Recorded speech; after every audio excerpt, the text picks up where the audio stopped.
فرخندہ کے 40ویں پر انسانی حقوق کے کارکنوں نے ان کے آخری لمحوں کو اس ڈرامے میں پیش کیا۔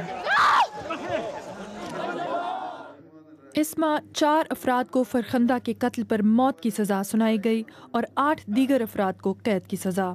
اس کیس میں 8 دیگر پولیس افسران کو عدالت نے بری کر دیا۔ یہ وہی مزار ہے جہاں پر فرخندہ کو قتل کیا گیا تھا۔ صرف ایک تعویذ بیچنے والے کے دعوے پر کئی لوگوں نے فرخندہ پر تشدد کر کے ان کا قتل کیا تھا۔ اس واقعے کے بعد خواتین کے ساتھ ہونے والے سلوک پر ملک میں احتجاج کیا گیا ہے۔ اس تحریک سے وابستہ کئی لوگوں کا کہنا ہے کہ ملک کو مذہبی نہیں بلکہ سیکولر ریاست ہونا چاہیے۔ لوگوں نے مذہب کو استعمال کر کے جمہوریت اور خواتین کے حقوق کو دبانے کی کوشش کی ہے۔ علماء بھی چپ نہیں ہیں۔ انہوں نے انسانی حقوق کی تحریک کو اسلام کے خلاف خطرہ قرار دیا ہے۔